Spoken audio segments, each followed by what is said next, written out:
Last લેક્ચરમાં આપણે સૂચકાંક વિશે જોયું હતું, બરાબર। એમાં સૂચકાંકનો મતલબ શું થશે એ આપણે જોયું હતું, એનો ઉપયોગ આપણે શા માટે કરીએ છીએ, પ્લસમાં આપણે એ પણ જોયું હતું કે એની રચના કેવી રીતના કરી શકાય, બરાબર, કે એના હેતુઓ સ્પષ્ટ હોવા જોઈએ, વસ્તુની પસંદગી યોગ્ય હોવી જોઈએ, એવી રીતના આપણે સૂચકાંક બનાવી શકીએ, બરાબર, એની રચના કરી શકીએ।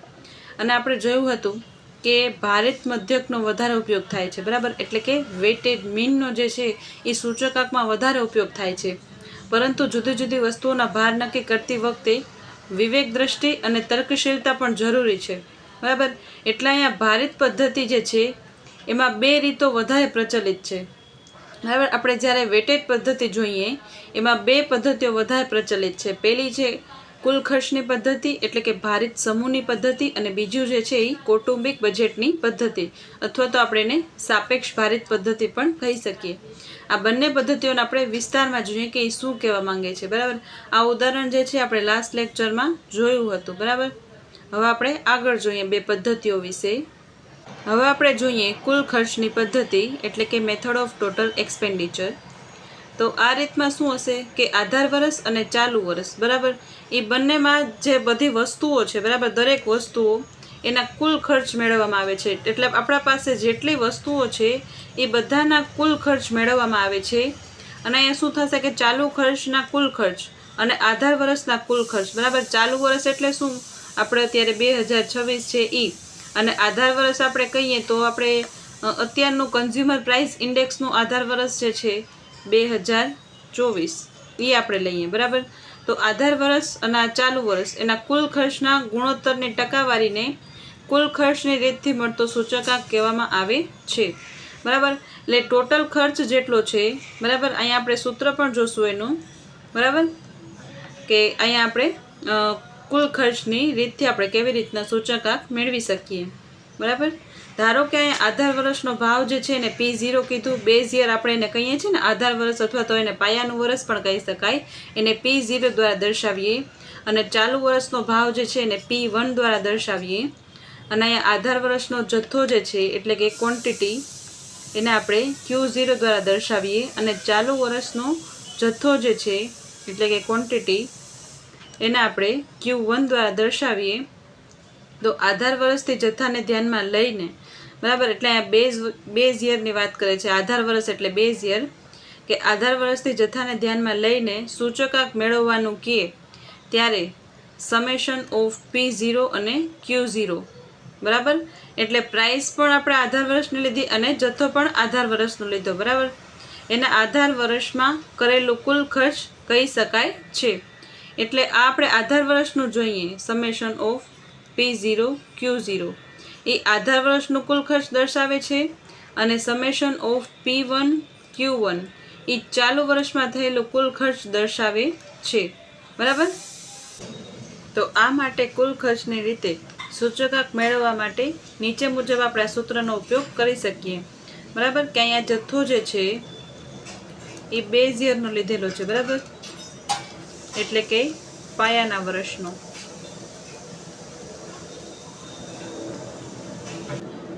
તો અહીંયા એનું સૂત્ર શું થશે કે કુલ ખર્ચની સૂચકાંકની પદ્ધતિ, એમાં આપણે આધાર વર્ષનો જથ્થો લઈએ, એટલે અહીંયા તમારે લખી નાખવાનું કે summation of P1 summation of P0, અને અહીંયા બેઝ યરનો જથ્થો લીધેલો છે એટલે બે બાજુ અહીંયા Q0 આવશે, બરાબર, અને એને મલ્ટીપ્લાય આપણે 100 થી કરી દેવાનું। તો આ જે છે આપણે બેઝ યરના જથ્થાના આધારે સૂચકાંક પ્રાપ્ત કરેલો, બરાબર, બેઝ યર એટલે કે પાયાનું વર્ષ, એમાં અહીંયા Q0 આવશે બે જગ્યાએ। અને જ્યારે આપણે ચાલુ વર્ષની વાત કરશું, બરાબર, અહીંયા બેઝ યરની જગ્યાએ આપણે વાત કરીએ ચાલુ વર્ષની એટલે કે 2026ની, ત્યારે આપણે કુલ ખર્ચની રીતથી સૂચકાંક મેળવવો હોય તો અહીંયા આપણે કેવી રીતના મેળવી શકીએ, તમારે લખી નાખવાનું કે P1 અને અહીંયા P0, બરાબર, અને અહીંયા ક્વોન્ટિટી જે છે એ ચાલુ વર્ષની આવશે કે Q1, અને અહીંયા પણ Q1, અને એને મલ્ટીપ્લાય કરી દેવાનું 100 થી। તો આ જે છે એ ચાલુ વર્ષના જથ્થા દ્વારા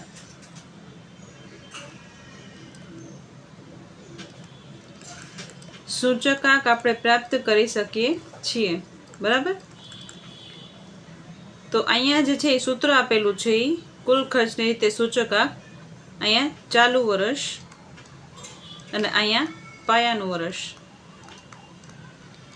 બરાબર. P1 Q1 અને P0 અને અહીંયા Q1 આવશે, બરાબર. અહીંયા Q1 ઇન્ટુ 100, બરાબર. અને અહીંયા જે છે એ ચાલુ વર્ષે P1 Q1 એ આધાર વર્ષમાં કરેલું કુલ ખર્ચ દર્શાવે છે. અહીંયા P0 આવશે, અહીંયા P0 અને Q1 એ આધાર વર્ષમાં કરેલું કુલ ખર્ચ દર્શાવે છે. અને P1 Q1 જે છે એ ચાલુ વર્ષમાં કરેલું કુલ ખર્ચ દર્શાવે છે, બરાબર. આમ આપણે કુલ ખર્ચની રીતમાં આધાર વર્ષ અને ચાલુ વર્ષના જથ્થાના ધ્યાનમાં લઈને સૂચકાંક પ્રાપ્ત કરી શકીએ છીએ. આમાં તમારે કેવી રીતના યાદ રાખવાનું કે જ્યારે પાયાનું વર્ષ કહે ને ત્યારે શું આવશે? Q0 આવશે, બરાબર. એટલે કે પાયાના વર્ષની ક્વોન્ટિટી એટલે કે જથ્થો આવશે. અને જ્યારે ચાલુ વર્ષનું કહે તો Q1 આવશે, બરાબર. કે ચાલુ વર્ષની ક્વોન્ટિટી એના આધારે આપણા સૂચકાંક પ્રાપ્ત કરેલો, બરાબર. અહીંયા તમારે લખી નાખવાનું કે સમેશન ઓફ P1 આવશે ઉપર અને Q0, અને અહીંયા સમેશન ઓફ P0 અને Q0, અને અહીંયા પણ એવી જ રીતના કે સમેશન ઓફ P1 Q1 અને સમેશન ઓફ P0 અને Q1, બરાબર. અહીંયા બે જગ્યાએ Q1 આવશે અને અહીંયા P1 અને P0 આવશે, બરાબર. તો આવી રીતના તમે પાયાનું વર્ષ અને ચાલુ વર્ષનો સૂચકાંક પ્રાપ્ત કરી શકો. હવે આપણે બીજી પદ્ધતિ જોઈએ. આપણે જે છે એ કુલ ખર્ચની પદ્ધતિ જોઈએ કે પ્રાઇસને મલ્ટીપ્લાય કરશું ક્વોન્ટિટીથી તો આપણે ટોટલ એક્સપેન્ડિચર એટલે કે કુલ ખર્ચ મળશે, બરાબર. કે આપણે એક વસ્તુ જે છે આપણે 10 રૂપિયાની છે એક વસ્તુ, બરાબર, અને એની આપણે 10 ક્વોન્ટિટી ખરીદેલી, બરાબર. તો અહીંયા જે છે આપણે 100 રૂપિયા આપણું ટોટલ એક્સપેન્ડિચર એટલે કે કુલ ખર્ચ થયું, બરાબર. એવી જ રીતના અહીંયા કુલ ખર્ચની રીતથી આ જે છે આપણે સૂચકાંક પ્રાપ્ત કરેલું. હવે આપણે વાત કરીએ કૌટુંબિક બજેટની રીત દ્વારા આપણે કેવી રીતના સૂચકાંક પ્રાપ્ત કરી શકીએ, એટલે કે મેથડ ઓફ ફેમિલી બજેટ. તો આ રીતમાં સૌ પ્રથમ આધાર વર્ષની સરખામણી ચાલુ વર્ષના ભાવનો ગુણોત્તર લઈને દરેક વસ્તુનો ભાવ જે છે એની સાપેક્ષતા શોધવામાં આવે છે, બરાબર. આપણે જે પહેલાં વાત કરી હતી ને એવી રીતના કે અહીંયા જે છે એ P1 અને P0 ઇન્ટુ 100 આવી રીતના આપણે સૂચકાંક જે છે એ પ્રાપ્ત કરી શકીએ. અહીં વસ્તુઓના સાપેક્ષ ભાવ એટલે આપણે ઇન્ડેક્સ નંબર શોધવું હોય ત્યારે ચાલુ વર્ષનો ભાવ આપણે P1 કહીએ અને વસ્તુના આધાર વર્ષનો ભાવ જે છે એને P0 વડે દર્શાવીએ તો આપણું ઇન્ડેક્સ નંબર એટલે કે સૂચકાંક શું થશે? P1 અને અહીંયા P0 ઇન્ટુ 100 એ આપણું સૂત્ર બની જશે. હવે દરેક વસ્તુને તેના મહત્વના પ્રમાણમાં ભાર આપવામાં આવશે, બરાબર. અને એ ભારને આપણે અહીંયા W વડે દર્શાવીએ, બરાબર. અહીંયા શું કહે છે કે P1 અને P0 એ આધાર વર્ષ અને ચાલુ વર્ષની પ્રાઇસ છે, બરાબર. અને એને કેટલુંક વેટેજ આપવામાં આવે છે કે આ વસ્તુ જે છે ને આટલો વેટેજ, બરાબર. એ વેટેજને આપણે W વડે દર્શાવીએ છીએ, બરાબર. અને આગળ શું કહે છે કે જો કેટલીક વખત આ ભાર જે છે એ દરેક વસ્તુનો આધાર વર્ષનો ખર્ચ એટલે કે P0 Q0, બરાબર. અહીંયા આધાર વર્ષની વાત કરે છે એટલે અહીંયા 0 આવે છે, બરાબર. આધાર વર્ષ એટલે તમારે યાદ રાખવાનું કે 0 અને ચાલુ વર્ષ એટલે 1, બરાબર. કે આધાર વર્ષનો ખર્ચ એટલે આધાર વર્ષમાં શું પ્રાઇસ હતી અને આધાર વર્ષમાં શું ક્વોન્ટિટી આપણે ખરીદેલી હતી એ આપણું ટોટલ એક્સપેન્ડિચર એટલે કુલ ખર્ચ દર્શાવે છે, બરાબર. ભાર જે છે એ દરેક વસ્તુઓના આધાર વર્ષનો ખર્ચ એટલે કે P0 Q0 હોય તો W જે છે, બરાબર. આમાં શું કહેવા માંગે છે કે આપણે વેટેજ જે છે વસ્તુને વેટેજ એને આધાર વર્ષના ખર્ચ દ્વારા દઈએ કે આધાર વર્ષમાં આપણે કેટલું ખર્ચ થયો એના આધારે દઈએ તો એને જે છે આપણે W વડે દર્શાવીએ તો W is equal to P0 અને Q0 થશે. તેથી અહીંયા કૌટુંબિક બજેટની રીતનો સૂચકાંક જે છે આપણે આવી રીતના લખી શકીએ, બરાબર. કે અહીંયા સમેશન ઓફ IW અને સમેશન ઓફ W ઇન્ટુ 100, બરાબર. એટલે અહીંયા ચાલુ વર્ષનો વેટેજ અને અહીંયા જે છે એ બેઝ વર્ષનો બેઝ યર એટલે કે પાયાના વર્ષનો વેટેજ ઇન્ટુ 100, બરાબર. અહીંયા P0 Q0 ની જગ્યાએ આપણે W જે છે એ લખી નાખેલું છે. આમ કૌટુંબિક બજેટની પદ્ધતિથી આપણે આવી રીતના સૂચકાંક મેળવી શકીએ છીએ, બરાબર. હવે આપણે જોઈએ કે સૂચકાંકની ગણતરીની રીતો, બરાબર. અલગ અલગ અર્થશાસ્ત્રીઓએ સૂચકાંક માપવા માટે અલગ અલગ રીતો આપેલી છે, બરાબર. સૌથી પહેલાં આપણે વાત કરીશું લાસ્પેસ, પછી પાસ્ચેસ, પછી ફિશર, બરાબર, પછી બાઉલી, બરાબર. બધા અર્થશાસ્ત્રીઓનો આપણે જોઈએ કે એ લોકોએ કેવી રીતના સૂચકાંક આપેલા છે. બરાબર. સૂચકાંકની ગણતરીમાં જે વસ્તુઓનો સમાવેશ કરવામાં આવે છે તે વસ્તુઓને તેના મહત્વના આધારે યોગ્ય ભાર આપવામાં આવે છે. આમ સૂચકાંકની રચનામાં ભારિત પદ્ધતિનો સામાન્ય રીતે ઉપયોગ કરવામાં આવે છે. બરાબર. આપણે હમણાં ઉપર જોયું એવી રીતના આ ભાર આપવાની જુદી જુદી રીતોને આધારિત ઘણા બધા અર્થશાસ્ત્રીઓએ જુદા જુદા સૂત્રો આપેલા છે કે આપણે અલગ અલગ વસ્તુને કેટલો વેટેજ દેશું. એ મુજબ જે છે એ બધા અર્થશાસ્ત્રીઓએ જુદા જુદા સૂત્રો આપેલા છે, જેમાંથી કેટલાક સૂત્રનો અભ્યાસ જે છે આપણે અહીંયા કરશું. બરાબર. જે ઇમ્પોર્ટન્ટ છે, એક્ઝામમાં પૂછાય છે. લાસ્પેસ, પાસ્ચેસ અને ફિશર, એ 3 યાદ રાખજો, એક્ઝામમાં પૂછાઈ શકે છે અને લાસ્ટમાં પૂછાયેલું પણ છે. બરાબર. લાસ્ટ એક્ઝામમાં સૌથી પહેલાં આપણે વાત કરીએ લાસ્પેસનું સૂચકાંક. એ શું કે છે? લાસ્પેસ જે છે એ બેઝિયરની વાત કરે છે. બરાબર. અને આપણે પાસ્ચેનું જોશું કે પાસ્ચે જે છે, પાસ્ચે ઇન્ડેક્સ નંબર, એ કરંટ યરની વાત કરે છે. બરાબર. આ તમે યાદ રાખશો તો તમને સહેલાઈથી એના સૂત્ર પણ યાદ રહી જશે. બરાબર. સૌથી પહેલાં આપણે વાત કરીએ લાસ્પેસની. સૌથી પહેલાં તમે આવી રીતના યાદ રાખી શકો કે પહેલાં બી આવે અને પછી સી આવે. બરાબર. એટલે લાસ્પેસ જે છે એમાં બેઝિયરની વાત કરે છે, બી એટલે કે બેઝિયર. અને પાસ્ચેઝ ઇન્ડેક્સ જે છે એ કરંટ યરની વાત કરે છે એટલે કે સી. બરાબર. અહીંયા તમે આવી રીતના યાદ રાખી શકો કે પહેલાં બી આવશે પછી સી, અને પહેલાં જે છે એ એલ આવશે. બરાબર. લાસ્પેસ અને પછી પાસ્ચે. બરાબર.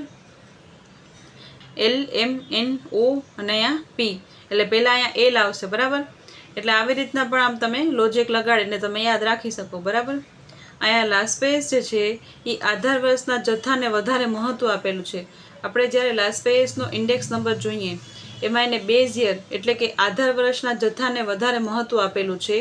આ રીતમાં શું હશે કે દરેક વર્ષના ચાલુ વર્ષના ભાવને, બરાબર, આધાર વર્ષના જથ્થા વડે ગુણીને ચાલુ વર્ષનો કુલ ખર્ચ શોધવામાં આવે છે. અહીંયા શું કહે છે કે ચાલુ વર્ષના ભાવને આધાર વર્ષના જથ્થા વડે ગુણીને, બરાબર, એટલે અહીંયા બેઝ યરની ક્વોન્ટિટી આપણે લેવાની છે. શું લેવાની છે? બેઝ યરની ક્વોન્ટિટી. તમને હમણાં કીધું એવી રીતના કે અહીંયા P1 અને અહીંયા સમેશન ઓફ P0 તમારે લખી નાખવાનું. પછી જ્યારે બેઝ યરની ક્વોન્ટિટીની વાત કરશે તો અહીંયા શું આવશે? Q0 અને Q0. બરાબર. અહીંયા પણ એમ જ કહે છે કે ચાલુ વર્ષના ભાવને, એટલે કે અહીંયા P1 જે છે ચાલુ વર્ષનો ભાવ છે એને આધાર વર્ષના જથ્થા વડે ગુણીને, બરાબર, અહીંયા P1 જે છે ચાલુ વર્ષનો ભાવ એને ગુણાકાર કરશું આપણે Q0 એટલે કે આધાર વર્ષની ક્વોન્ટિટી સાથે, તો આપણે અહીંયા કુલ ખર્ચ મળશે, ચાલુ વર્ષનો કુલ ખર્ચ મળશે. તે જ પ્રમાણે દરેક વસ્તુના આધાર વર્ષના ભાવને આધાર વર્ષના જથ્થા સાથે આપણે મલ્ટીપ્લાય કરશું. બરાબર. આધાર વર્ષનો પ્રાઇસ અને આધાર વર્ષનો જથ્થો એને આપણે મલ્ટીપ્લાય કરશું તો આપણે આધાર વર્ષનો કુલ ખર્ચ મળશે. બરાબર. આ બંને પ્રકારના કુલ ખર્ચની સરખામણી કરવામાં આવશે. બરાબર. તેને આધારે સૂચકાંક શોધવામાં આવશે. તેને આપણે લાસ્પેસનો સૂચકાંક કહી શકીએ છીએ.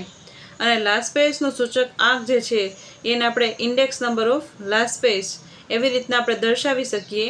અને આપણે હમણાં કીધું એવી રીતના આવી રીતના તમારે સૂત્ર લખી નાખવાનું કે સમેશન ઓફ P1 અને અહીંયા સમેશન ઓફ P0. અને અહીંયા લાસ્પેસ જે છે એ બેઝ યરની વાત કરે છે. બેઝ યર ક્વોન્ટિટી એટલે અહીંયા Q0 અને Q0 ઇન્ટુ 100 કરી દેવાનું, તો તમને આ જે છે એ લાસ્પેસ ઇન્ડેક્સ મળી જશે. બરાબર. હવે આપણે વાત કરીએ કે પાસ્ચેનો સૂચકાંક. બરાબર. તો પાસ્ચે શું કહે છે? એને ચાલુ વર્ષના જથ્થાને મહત્ત્વ આપેલું છે. બરાબર. એટલે એ શું કહેશે કે ચાલુ વર્ષના વપરાશ એટલે કે જથ્થાને દરેક ચાલુ વર્ષના ભાવ સાથે આપણે ગુણાકાર કરશું તો આપણે ચાલુ વર્ષનો કુલ ખર્ચ મળશે. બરાબર. એટલે આમાં એ જ કહે છે કે સમેશન ઓફ P1 Q1. બરાબર. એટલે કે દરેક વસ્તુના જથ્થાને ચાલુ વર્ષના ભાવ સાથે, બરાબર, અહીંયા ચાલુ વર્ષનો જથ્થો અને ચાલુ વર્ષના ભાવ જે છે એને આપણે ગુણાકાર કરશું તો આપણે કુલ ખર્ચ મળશે, ચાલુ વર્ષનો કુલ ખર્ચ મળશે, ટોટલ એક્સપેન્ડિચર. તેવી જ રીતના આપણે ચાલુ વર્ષના જથ્થાને, બરાબર, અહીંયા Q1 છે ને, એના આધાર વર્ષના ભાવ સાથે આપણે ગુણાકાર કરશું તો આપણે ચાલુ વર્ષનો આધાર વર્ષનો કુલ ખર્ચ મળશે. અને આ બંને ખર્ચના ગુણોત્તરને 100 વડે ગુણીએ તો આપણે સૂચકાંક મળી શકે છે. પાસ્ચેનો સૂચકાંક મળે છે. બરાબર. તો જો પાસ્ચેના સૂચકાંકને આપણે IP વડે દર્શાવશું એટલે કે ઇન્ડેક્સ નંબર ઓફ પાસ્ચે, તો એને આપણે કેવી રીતના લખી શકીએ? તો આ તો તમારે ફિક્સ લખી જ રાખવાનું કે P1 અને અહીંયા P0, પણ અહીંયા અહીં કરંટ યરની વાત કરે છે. કરંટ યર એટલે કે અહીંયા Q1 આવશે, એટલે અહીંયા બે જગ્યાએ Q1 અને અહીંયા Q1, બરાબર. એને ચાલુ વર્ષની ક્વોન્ટિટી એટલે કે જથ્થાને મહત્વ આપેલું છે. આ વસ્તુ યાદ રાખવાની કે લાસ્ટ પેજ જે છે એને બેઝ યરની વાત કરેલી છે અને પાસ્ટ જે છે એને કરંટ યરની વાત કરેલી છે, કરંટ યર ક્વોન્ટિટી, બરાબર. હવે આપણે જોઈએ કે ફિશરનો સૂચકાંક, ફિશર્સ ઇન્ડેક્સ નંબર. પ્રોફેસર ઇર્વિંગ ફિશરે આધાર વર્ષના જથ્થાને અને ચાલુ વર્ષના જથ્થાને ધ્યાનમાં લઈને સૂચકાંકની રચના કરેલી છે.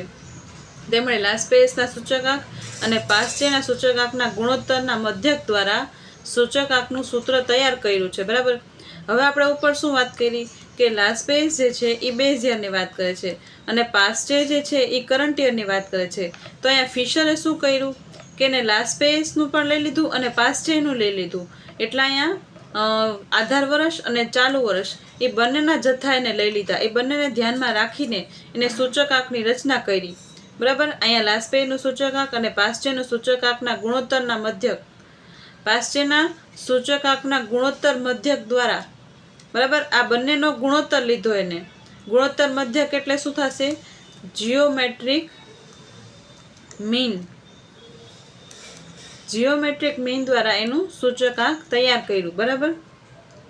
તો એને આપણે IF દ્વારા દર્શાવી શકીએ, બરાબર, કે ઇન્ડેક્સ નંબર ઓફ ફિશર.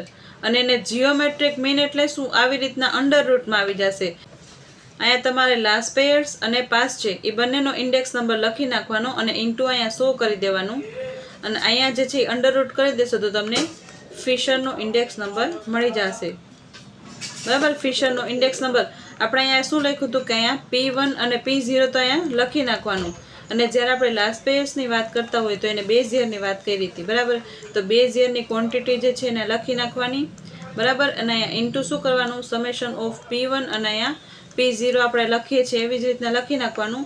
પણ પાસ્ટ જે છે એ કરંટ યરની વાત કરેલી હતી, તો અહીંયા જે છે એ Q1 આવી જશે, બરાબર. અહીંયા ઈ જ લખેલું છે અને એને મલ્ટીપ્લાય કરવાનું 100 સાથે, તો તમને જે છે એ ફિશરનો ઇન્ડેક્સ નંબર મળી જશે. એટલે અહીંયા ફિશરે શું કર્યું કે લાસ્ટ પેજ અને પાસ્ટ જે ઇન્ડેક્સ નંબર જે છે એને જીઓમેટ્રિક મીન એટલે કે અહીંયા અંડર રૂટમાં દર્શાવી દીધું, બરાબર. એને ફિશર ઇન્ડેક્સ નંબર કહી શકાય, બરાબર. અથવા તો આપણે એને આવી રીતના પણ લખી શકીએ કે અંડર રૂટમાં index number of Laspeyres into index number of Paasche છે, બરાબર. આવી રીતના પણ આપણે એને લખી શકીએ, બરાબર. પ્રોફેસર ઇર્વિંગ ફિશરે વિવિધ 134 જેટલા સૂત્રોની ચકાસણી કર્યા બાદ સાબિત કર્યું કે સૂચકાંકના અન્ય સૂત્રોની સરખામણીમાં તેનું આ સૂત્ર જે છે એ શ્રેષ્ઠ અને આદર્શ સૂત્ર છે.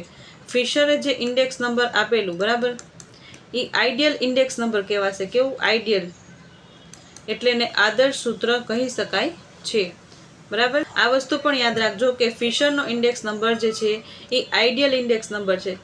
શા માટે? તો એ ટાઈમ રિવર્સલ ટેસ્ટ અને ફેક્ટર રિવર્સલ ટેસ્ટ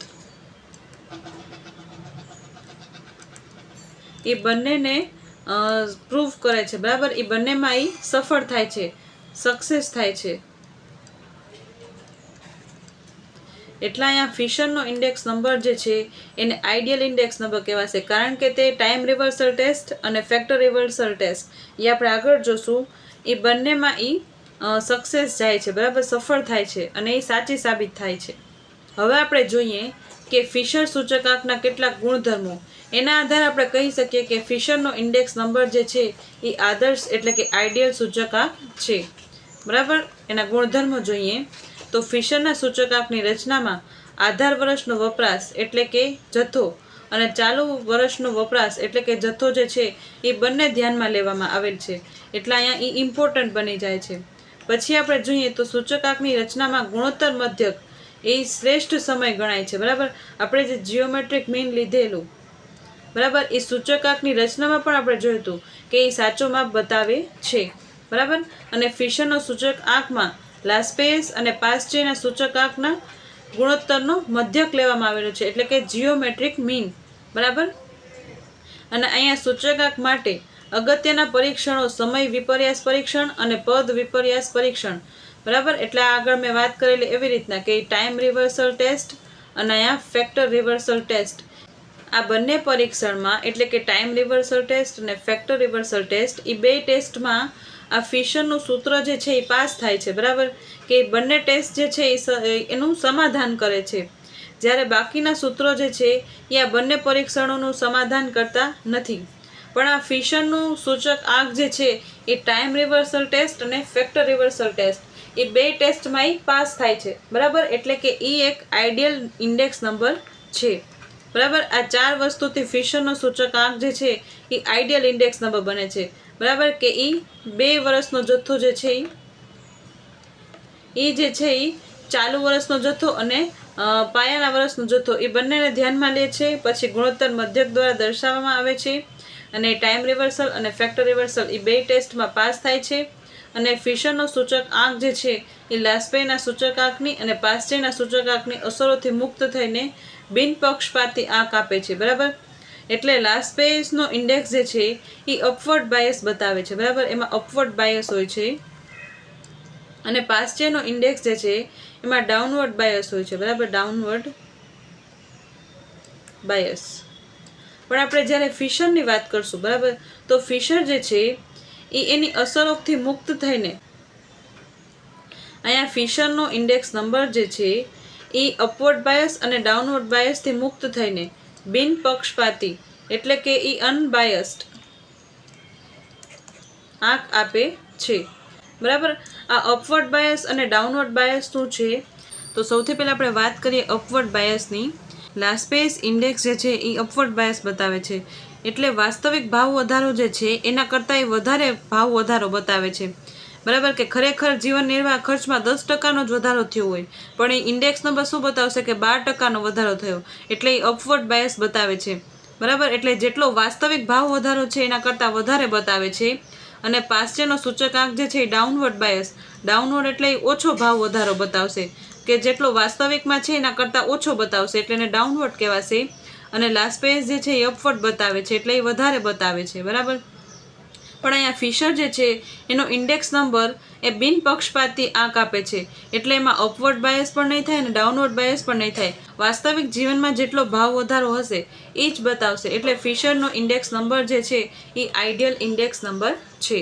બરાબર, હવે આપણે વાત કરીએ ડોર્બિસ અને બાઉલીનો સૂચકાંક, કે એને શું કરેલો.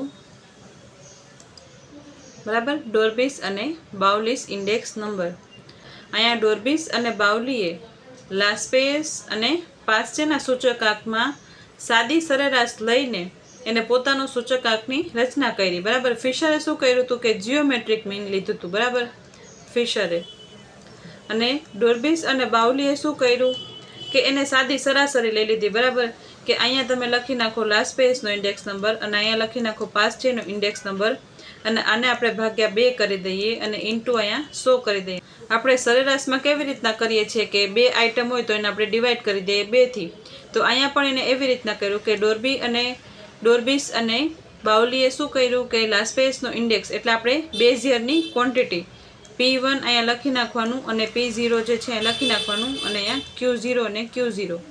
બરાબર, તમને શીખવાડ્યું તો એવી રીતના કે P1 P0 જે છે એ બધામાં સેમ આવશે, પણ અહીંયા જે છે P1 P0 જે છે એ બેમાં સેમ આવશે, પણ અહીંયા લાસ્પેયસમાં બેઝિયરની ક્વોન્ટિટીની વાત છે અને પાસ્ચેમાં બેઝિયરની કરંટ યરની ક્વોન્ટિટીની વાત છે. તો અહીંયા શું આવશે? Summation of P1 Q1 summation of P0 ને Q1.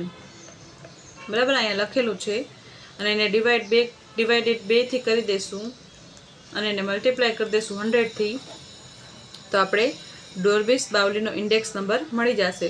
અથવા તો એને આવી રીતના પણ તમે લખી શકો કે index number of Laspeyres plus index number of Paasche એને ડિવાઇડેડ બાય 2. બરાબર, અને ઇન્ટુ અહીંયા 100. બરાબર, આમ આ સૂચકાંક જે છે એ લાસ્પેયસ અને પાસ્ચેના સૂચકાંકનો સમાંતર મધ્યક છે. બરાબર, એટલે કે મીન વેલ્યુ. બરાબર, હવે આપણે વાત કરીએ કે માર્શલ અને એજવર્થે ઇન્ડેક્સ નંબર આપેલો બરાબર. તો માર્શલ અને એજવર્થ એ સૂચકાંકની ગણતરીમાં ચાલુ વર્ષનો જથ્થો અને આધાર વર્ષનો જથ્થો એમ બંને જથ્થાને મહત્વ આપેલું છે. અહીંયા ફિશરે જેવી રીતના ચાલુ વર્ષ અને આધાર વર્ષ બંનેના જથ્થાને મહત્વ આપેલું, એવી રીતના માર્શલ અને એજવર્થે પણ બંને જથ્થાને મહત્વ આપેલું, જેમાં આધાર વર્ષ અને ચાલુ વર્ષના જથ્થા જે છે એના સમાંતર મધ્યકને ભાર તરીકે લેવામાં આવે છે. બરાબર. એમાં શું છે કે આધાર વર્ષ અને ચાલુ વર્ષના જથ્થા એટલે કે ક્વોન્ટિટીને એને સમાંતર મધ્યકને ભાર તરીકે લેવામાં આવે છે. અને જો માર્શલ અને એજવર્થના સૂચકાંકને આપણે માર્શલ એજવર્થ વડે દર્શાવીએ તો એનું સૂત્ર જે છે આપણે આવી રીતના લખી શકીએ. બરાબર. અહીંયા જે છે એ કેવી રીતના લીધું છે કે સમેશન ઓફ P1 અને P0 આપણે લખીએ છીએ એવી જ રીતના, પણ અહીંયા શું છે એને આધાર વર્ષ અને ચાલુ વર્ષ એ બંનેની ક્વોન્ટિટીને મહત્વ આપેલું હતું, એટલે અહીંયા Q0 પ્લસ Q1 અને અહીંયા પણ Q0 પ્લસ Q1. બરાબર. એવી રીતના અને ઇન્ટુ 100 આવી રીતના જે છે આપણે માર્શલ એજવર્થનું ઇન્ડેક્સ નંબર શોધી શકીએ. અહીંયા આપણે આ કાઉન્સ જે છે એને આપણે P1 સાથે મલ્ટીપ્લાય કરી દઈએ, આ બંનેને આપણે P1 સાથે મલ્ટીપ્લાય કરી દઈએ તો શું આવશે કે summation of P1 Q0 plus અહીંયા પ્લસ છે એટલે આપણે પ્લસ લખ્યું summation of P1 no multiply કરીએ હવે Q1 સાથે કે P1 Q1 અને છેદમાં પણ આપણે કૌંસ જે છે એને કાઢી નાખીએ અને મલ્ટીપ્લાય કરી દઈએ તો શું આવશે summation of P0 Q0 plus P0 Q1. બરાબર. અહીંયા પણ એવી જ રીતના લખેલું છે કે આપણે કૌંસ જે છે એને છોડી દઈએ અને આપણે મલ્ટીપ્લાય કરી દઈએ. બરાબર. એનો ગુણાકારનો સરવાળો કરતા અહીંયા આપણે સરવાળો કર્યો. બરાબર. તો આપણે આવી રીતના વેલ્યુ મળી જશે. તો આ જે છે એ બેઝ યરની ક્વોન્ટિટી છે અને આ જે છે એ કરંટ યરની ક્વોન્ટિટી છે. તો આ લાસ્ટ પેસ અને આ પાસ્ટ યરનો ઇન્ડેક્સ છે. બરાબર.